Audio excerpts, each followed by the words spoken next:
Bismillahirrahmanirrahim. Assalamualaikum warahmatullahi wabarakatuh. Alhamdulillah, salatu wassalamu ala rasulillah, amma ba'du.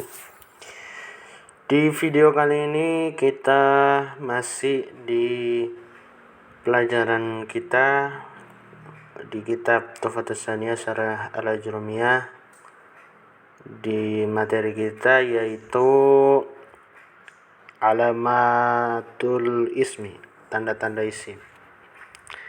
Kali ini kita akan bahas syarahnya dari Tuhfatus Tsaniyah tentang alamatul ismi, tanda-tanda isim. Kita baca dulu matannya dari Ibnu Ajurum. Qala al-mu'allif rahimahullahu ta'ala, fal-ismu yu'rafu bil khafdi wat tanwini wad dukhuli al alif wal lam وحروف الخفض وهي من وإلى وأن وعلى وفي ورب والباء والكاف واللام وحروف القسم وهي الواو والباء والتاء. قال المؤلف رحمه الله تعالى Syekh Muhyiddin Abdul Hamid rahimahullah ta'ala, aqulu للاسم علامات يتميز عن أخويه الفعل والحرف بوجود واحد منها أو قبولها. وقد ذكر رحمه الله من هذه العلامات 4 علامات، وهي الخفض والتنوين ودخول الألف واللام ودخول حروف الخفض.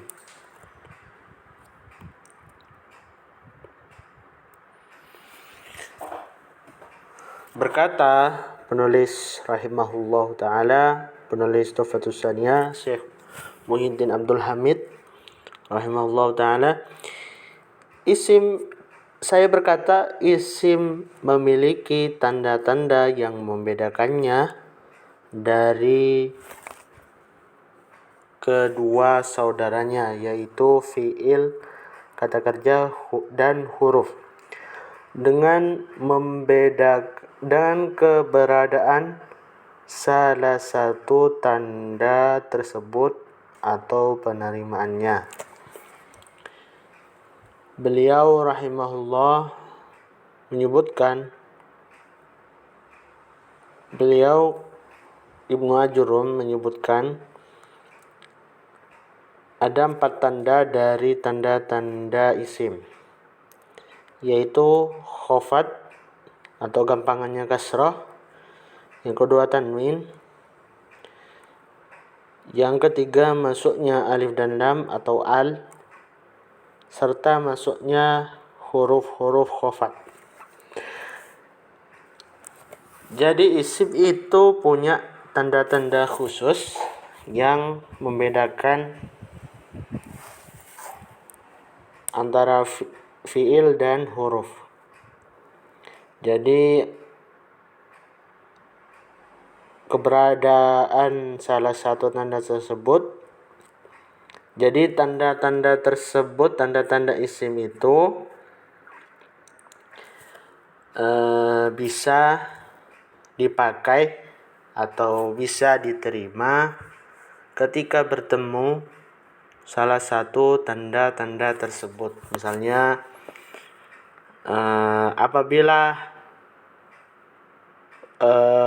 bertemu dengan khofat, itu pasti isim. Apabila bertemu dengan tanwin, satu kata bertemu dengan tanwin, itu sudah termasuk isim. Apabila satu kata dapat menerima alif dan lam atau al, berarti sudah termasuk isim. Dan apabila satu kata termasuk atau masuk pada huruf-huruf khafat, maka dia isim. Jadi tanda-tandanya itu bisa masuk ke salah satunya gitu. Tidak harus semua tanda ini masuk harus bertemu pada kata tersebut gitu. Jadi boleh salah satunya. Misalnya kalau satu kata kalau bertemu dengan khofat itu sudah cukup dikatakan isim. Tidak harus nunggu dulu syarat yang kedua yaitu harus tanwin. Tidak harus nunggu syarat yang ketiga masuknya al. Tidak harus nunggu masuknya huruf-huruf khofat. Jadi begitu. Ya. Kita lanjut. Qala al-mu'allifu rahimahullahu ta'ala al-khafdu. Jadi pembahasan kita kali ini berfokus pada al-khafat. Untuk tanwin kita bahas di pertemuan yang akan datang. Syekh Muhyiddin Abdul Hamid mengatakan ammal khafdu fahuwa fil lughati diddul irtifa'i. Pembahasan yang pertama dari tanda-tanda isim adalah khafat atau bisa disebut kasroh, meskipun tidak semua kasroh itu khafat gitu ya. Kita baca artinya. Adapun khafat dalam bahasa, secara bahasa adalah kebalikan dari irtifa, ketinggian. Maksudnya khafat itu secara bahasa artinya rendah. Makanya dalam satu kata itu ada yang namanya kasroh, itu terletak di bawah huruf. Itu khafat namanya. Baris kasroh yang terletak di bawah huruf itu namanya kasroh.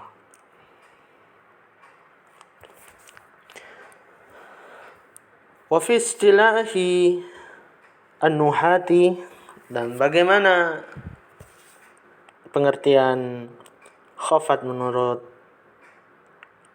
ulama nahwu?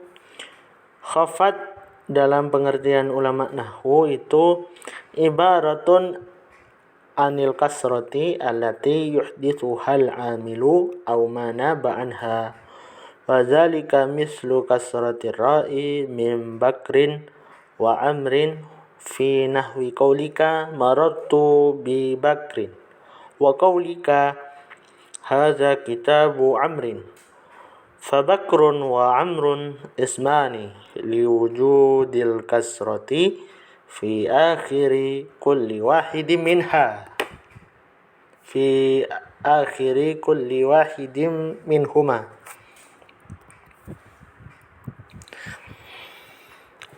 Sedangkan dalam istilah para ulama ahli nahwu, khafat itu adalah tanda kasroh yang disebabkan oleh penyakit atau faktor yang membuat kata tersebut menjadi majrur atau kasroh gitulah. Atau apa yang menggantikannya.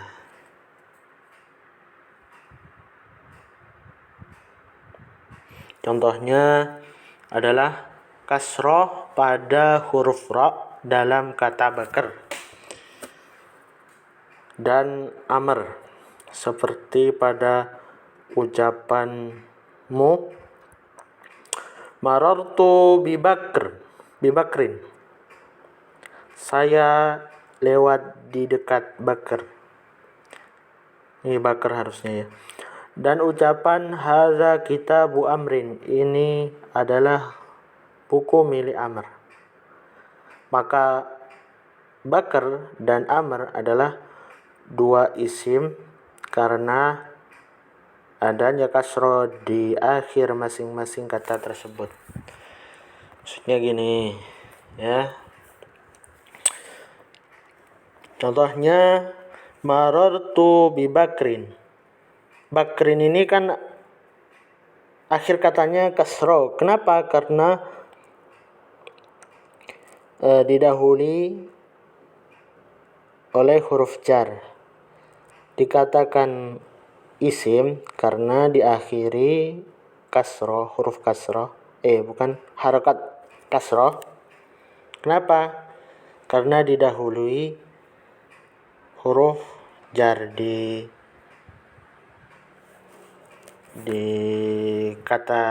dalam kata tersebut. Wa qaulika hadza kitabu amrin. Contoh dari perkataanmu hadza kitabu amrin. Amrin ini adalah isim karena terdapat huruf kasroh, terdapat harokat kasroh di akhirnya. Apa yang menyebabkan kasroh? Karena dia merupakan mudhaf ilaih dari kitab. Jadi saya jelaskan kenapa bisa kasroh, kenapa bisa menjadi majrur. Kata dapat menjadi majrur berharokat kasroh dalam kondisi berikut. Jadi ada kata yang menjadi majrur itu punya sebab, ya. Ada beberapa kondisi kata tersebut menjadi kasroh atau majrur gitulah. Yang pertama yaitu majrur dengan huruf jar, seperti at-tulabu fil fasli, ya. Murid-murid di kelas, ada di kelas.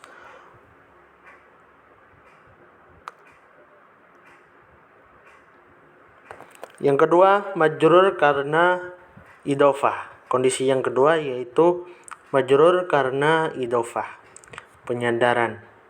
Idhofah itu merupakan kata majmu',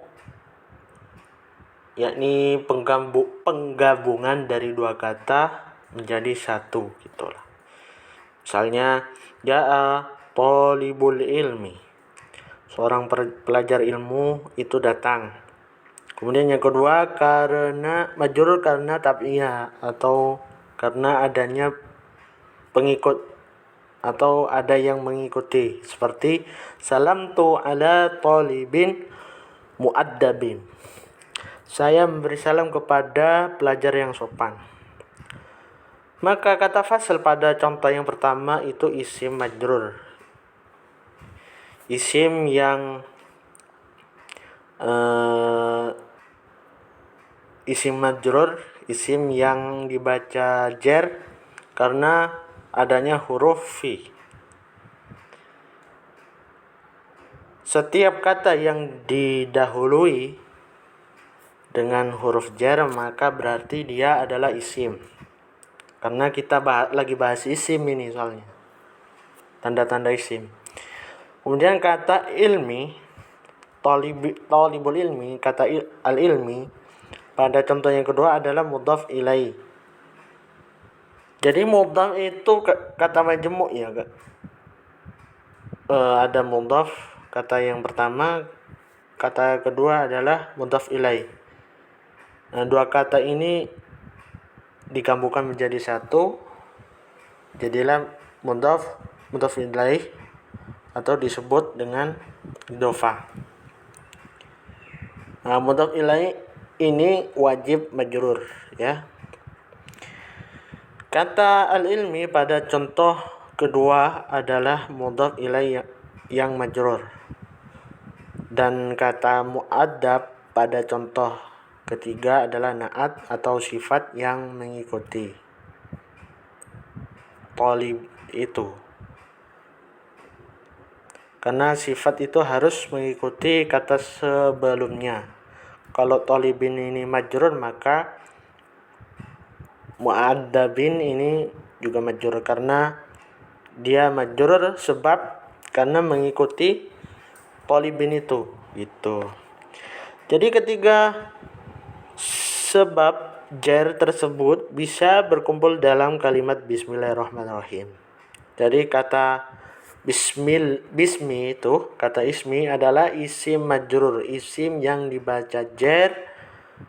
Kenapa? Karena ada huruf ba, karena didahului oleh huruf ba. Apakah termasuk isim? Ya, termasuk isim. Kemudian kata Allah adalah lafdzul jalalah, nama Allah yang berfungsi sebagai mudhaf ilaih. Penyebab dia majrur yaitu karena dia bersandar pada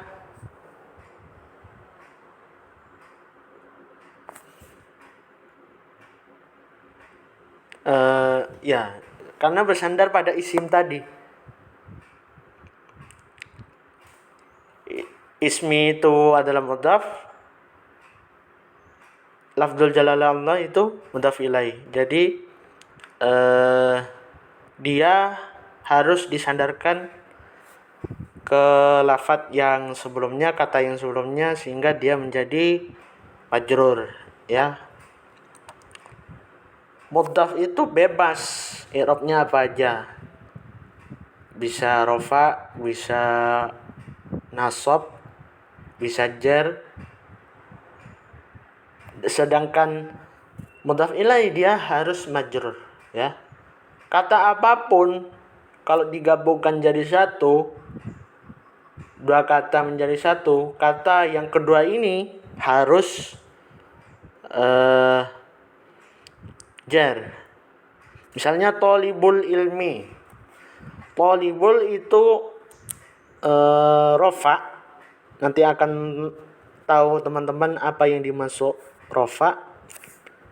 Apa yang dimaksud rofa. Jadi at-thalibu ini kan pelaku, ja'a ini fi'il atau pekerjaan. Jadi thalibu ilmi merupakan kata majmu', udah kata jadi satu. Jadi makna dari thalibul ilmi adalah penuntut ilmu.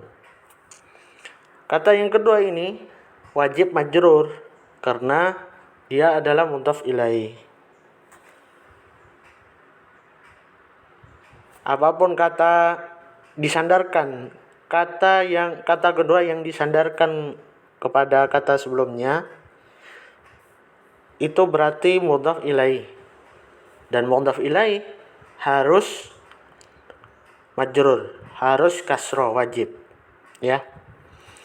Kemudian kata Ar-Rahman, Ar-Rahim masing-masing adalah majrur karena tab'iyah, karena mengikuti kata sebelumnya. Salamtu ala talibin mu'addabin.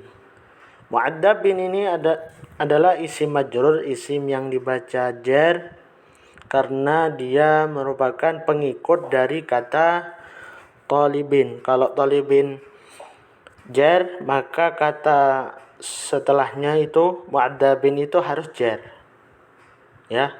Itu yang bisa menyebabkan dia menjadi jar juga, ya. Apakah semuanya isim? Ya, semuanya isim.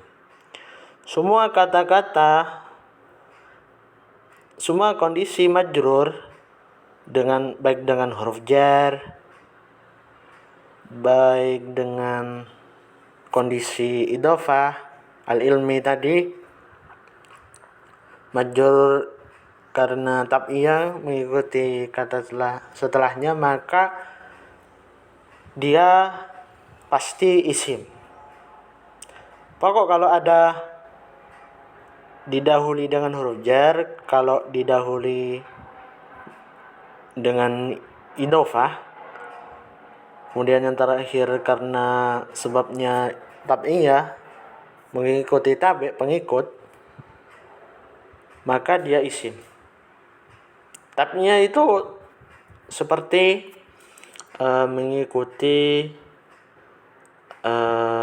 naat, sifat, ya, kemudian badal dan lain sebagainya. Nanti teman-teman akan mendapatkan pembahasannya sendiri di pertemuan yang akan datang, ya, di bab terakhir biasanya. Nanti akan dijelaskan lagi.